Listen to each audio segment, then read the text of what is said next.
السلام علیکم، میرا نام مبشر لقمان ہے. آپ دیکھ رہے ہیں مبشر لقمان یوٹیوب چینل. کچھ چیزیں میں آپ کو ریفریش بھی کرنا چاہ رہا ہوں اور کچھ اندر کی باتیں بتانا چاہ رہا ہوں آپ کو. الحمدللہ آپ کو پتہ ہی ہے کہ تحریک لبیک اور حکومت کا جو تنازع تھا اس میں سب سے زیادہ لمحہ بلمحہ خبر جو ہے وہ میری ٹیم نے اور میں نے آپ کو پہنچائی، اور ہم نے کوشش کی کہ بیلنس رکھیں اور کوئی ایک سائڈ کی خبر نہ دیں. وہ خبر دیں جو ٹیلی ویژن پہ نہیں آ رہی اور حقیقت کے اوپر ہے، وہ آپ کو ہم دیں. بہرحال پہلے دن سے آپ کے سامنے لا رہے ہیں، پوری کوشش کی ہے کہ مستند خبریں آپ تک پہنچیں. ابھی جو چند خبریں میرے پاس آئی ہیں وہ میں ضروری سمجھتا ہوں کہ میں آپ سے شیئر کروں ان کو. آپ کو بتاؤں کہ 18 اپریل کی صبح ایک عجیب واقعہ ہوا کہ جب تھانہ نوا کوٹ پہ حملہ ہو گیا تو اس وقت تک پولیس نے تحریک لبیک کو مزہ چکھانے کا پورا فیصلہ کر لیا تھا، اور پنجاب پولیس کے آئی جی تو بڑے پرعزم تھے، یعنی ابھی تو اور مقدمات بھی ان پہ بننے ہیں، سب کچھ ہے اور ان کو ہم نے چھوڑنا نہیں ہے.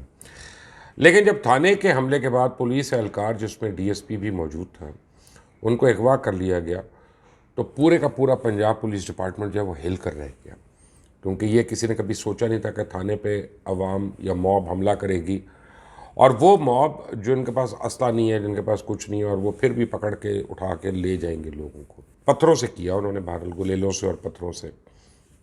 لیکن مزے کی بات ہے کہ وزیر اعلیٰ پنجاب کو پتہ نہیں کیا سوجی ہے کہ انہوں نے اس دن جتنے بھی گرفتار کارکنان تھے ان کی رہائی کا حکم پہنچا دیا.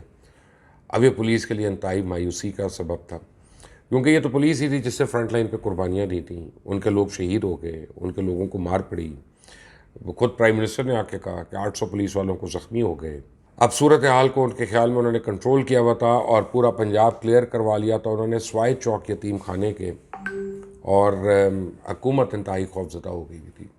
حکومت خوفزدہ تھی، اس کے ہاتھ پاؤں پھولے ہوئے تھے، اور وہ یہ سمجھتے تھے کہ تحریک کی مدد سے جو ہے اس کی مدد کو سیاسی لوگ آ جائیں گے اور اس کے بعد ان کے لیے مزید مشکلات پیدا ہو جائیں گی. اور عوام میں شدید تناؤ پیدا ہو رہا تھا جو فوٹیج لوگوں کو واٹس ایپ پہ سوشل میڈیا پہ مل رہی تھی اس کی وجہ سے.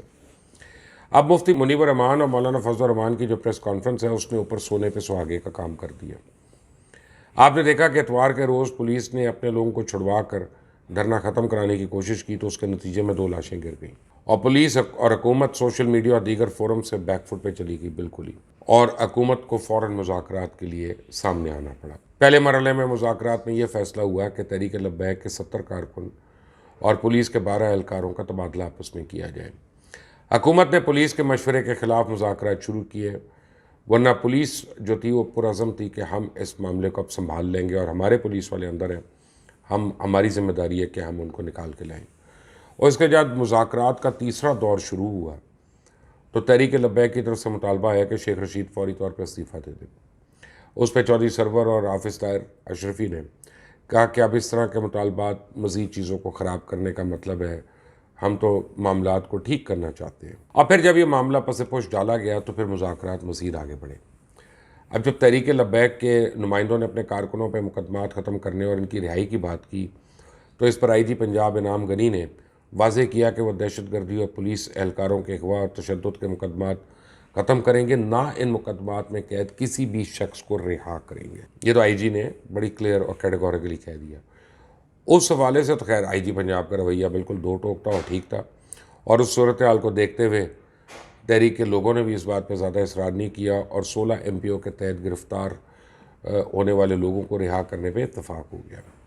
اب اس ساری صورتحال کو دیکھتے ہیں تو ایسا محسوس ہوتا ہے کہ دونوں پارٹیز نے ایک ہفتے کی جان لیوا کشیدگی کے بعد اس مسئلے سے جان چھڑوانے میں عافیت سمجھی، اور کوشش اس بات کی گئی کہ کوئی بھی مقصد حاصل کرنے کی بجائے کسی مسئلے کا حل ڈھونڈا جائے، یا کسی دیر پر حل پہنچنے کی بجائے وہ مٹی پاؤں والا کام جو ہے اس کو کیا جائے. اور دونوں پارٹیز جو تھیں ایک سٹیج پہ آ کے فیس سیونگ ڈھونڈ رہی تھی.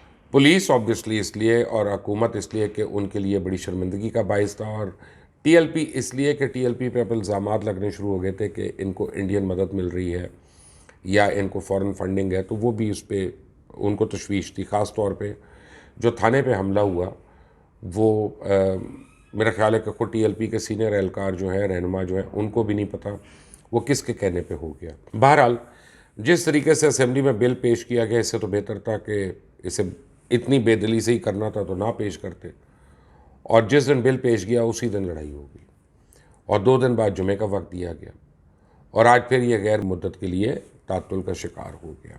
اب جب کرونا اجازت دے گا تو شاید عید کے بعد اس پہ کو تھوڑی بہت ڈبیٹ بھی ہو جائے گی، بحث بھی ہو جائے گی۔ کرونا سے میں آپ کو بتاؤں کہ پاکستان میں کرونا کے SOPs پہ عمل درآمد کرنے کے لیے آج بڑے فیصلے ہوئے ہیں۔ وزیر اعظم نے تو کہا ہے کہ فوج SOPs پہ عمل کرنے کے لیے پولیس کا ساتھ دے اور ان کی مدد کرے۔ لاک ڈاؤن نہیں کر رہے، لیکن اگر لوگوں نے احتیاط نہ کی تو سب کچھ بند کرنا پڑے گا، یہ بھی کہہ دیا انہوں نے۔ مثبت کیسز میں اضافہ ہو رہا ہے، ہسپتالوں پہ بوجھ بڑھ رہا ہے، گھر باہر جاتے ہوئے ماسک ضرور استعمال کریں۔ قومی رابطہ کمیٹی برائے کرونا کے اجلاس سے وزیر اعظم نے اظہار خیال کرتے ہوئے کہا کہ کرونا کیسز تیزی سے بڑھ رہے ہیں، بہت کم لوگ SOPs پہ عمل درآمد کر رہے ہیں، شہری ماسک کا استعمال ضرور کریں، ماسک پہننے سے آدھا مسئلہ تو حل ہوتا ہے۔ عمران خان کا کہنا تھا کہ بھارت میں آکسیجن کی کمی پڑ گئی ہے اور سرکاری اسپتالوں میں وہ حالات نہیں مل رہے، ان کو آکسیجن نہیں مل رہی۔ ہمارے ہاں وہ حالات نہیں ہیں جو ہندوستان میں ہیں، لیکن بہرحال بھارت جیسے حالات ہو گئے تو شاید شہر کے شہر بند کرنے پڑے۔ میں اپنی رائے میں سمجھتا ہوں پتہ نہیں ہم کس چیز کا انتظار کر رہے ہیں۔ اگر 150 لوگ روز مر رہے ہیں تو ہم کتنے چاہتے ہیں کہ لوگ مریں کہ اس کے بعد ہم نے لاک ڈاؤن کرنا ہے، پھر ہمیں سمجھ آئے گی۔ لیکن بہرحال حکومت کی باتیں حکومت جانتی ہے۔ انہوں نے کہا کہ مجھے آج لوگ کہہ رہے ہیں کہ لاک ڈاؤن کریں، لاک ڈاؤن اس لیے نہیں کر رہا کہ مزدور اور غریب طبقہ متاثر ہوگا۔ ہماری مساجد میں SOPs پہ عمل پیرا ہے۔ سعودی مفتی اعظم نے کہا کہ مہلک وائرس سے متاثرہ افراد کا دوسرے لوگوں سے میل جول حرام ہے۔ وبا سے بچاؤ کے لیے عوام کو کرونا SOPs پہ سخت عمل کرنا پڑے گا۔ انہوں نے مزید کہا کہ صحت عظیم نعمتوں میں سے ایک ہے، انسان کو اس کی قدر کرنی چاہیے۔ عید کی شاپنگ کا آخری دنوں کا انتظار نہ کریں، لاک ڈاؤن ہو سکتا ہے تب، یہ اسد عمر صاحب نے کہہ دیا۔ تب اس کا مطلب ہے کہ جو رش نہیں بھی تھا وہ بھی رش پڑ جائے گا۔ مودی کے انتخابی حلقے جو ہے وہاں پہ آکسیجن اور ایمبولنس نہ ہونے کی وجہ سے ایک ماں کا جوان سالہ بیٹا اس کی آنکھوں کے سامنے دم توڑ گیا، اور یہ بڑی تیاری، یعنی ایسے بہت کیسز ہیں۔ بھارتی ریاست اتر پردیش کے شہر میں ایک ماں کے دل ہلا دینے والی تصویر وائرل ہو گئی ہے۔ رکشے میں بیٹھے ماں کے قدموں میں اس کا 29 سالہ بیٹا، اس کی لاش پڑی ہوئی ہے۔ ماں کا کہنا تھا اسپتال والوں سے آکسیجن اور ایمبولنس کی بھیک مانگی لیکن کچھ نہیں ملا، اور ایک سے دوسرے اسپتال، دوسرے سے تیسرے جاتے ہوئے اس کے بچے کی موت ہو گئی۔ بہرحال یہ تو ایک طرف چل رہا ہے، لیکن رمضان المبارک میں بھی فلسطینیوں پہ مظالم نہیں رکے۔ مقبوضہ بیت القدس میں فورسز جو ہیں انہوں نے وہاں پہ نوجوانوں پہ طاقت کا بے طریقہ استعمال کیا، اندھدھند فائرنگ سے 100 سے زیادہ فلسطینی زخمی ہو گئے۔ لیکن آج کی جو سب سے اہم ڈیولپمنٹ ہے وہ یہ ہے کہ گورنر پنجاب سے جہانگیر ترین گروپ کے سینئر رہنماؤں کے رابطے سامنے آ گئے۔ آج پہلی باری رپورٹنگ میں یہ لفظ استعمال ہو رہا ہے، جہانگیر ترین گروپ۔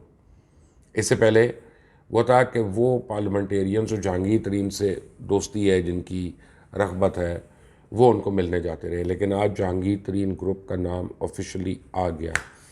اور اگر یہ معاملات نہ بہتر ہوئے تو پھر جہانگیر ترین گروپ جو ہے وہ مجھے لگتا ہے کھل کر ایک فارورڈ بلاک کے طور پہ سامنے آ جائے گا، اور خود PTI کے اپنے اندر ایک PDM بننے کی اب جواز پیدا ہو رہا ہے۔ گورنر پنجاب سے جن لوگوں نے ملاقات کی اس میں راجہ ریاض، اجمل چیمہ، خیال احمد کاسترو، پھر انہوں نے گورنر کو اپنے تحفظات کا بھی اظہار کیا، اور بیچ میں جہانگیر ترین نے ان کی طرف سے یہ خبر آئی ہے کہ ان کو جو ایک رائے پہلے دی گئی تھی کہ ایک کمیٹی حکومت کی اس سے ملاقات کر لیں، پھر وزیر اعظم سے بھی راستہ ہموار ہوگا، تو جہانگیر ترین نے انکار کر دیا۔ انہوں نے کہا کسی کمیٹی کو میں نہیں مانتا اور کسی کمیٹی سے میں نہیں مل رہا، وزیر اعظم نے ملنا ہے تو خود مل لیں۔ بڑی سیریس ڈیولپمنٹس ہو رہی ہیں، لیکن کرونا سر چڑھ کر بول رہا ہے، اس پر لحاظ کریں، اپنے پیاروں کا خیال کریں۔ اس چینل کو سبسکرائب کریں، بیل آئیکن کو پریس کریں۔ اللہ حافظ۔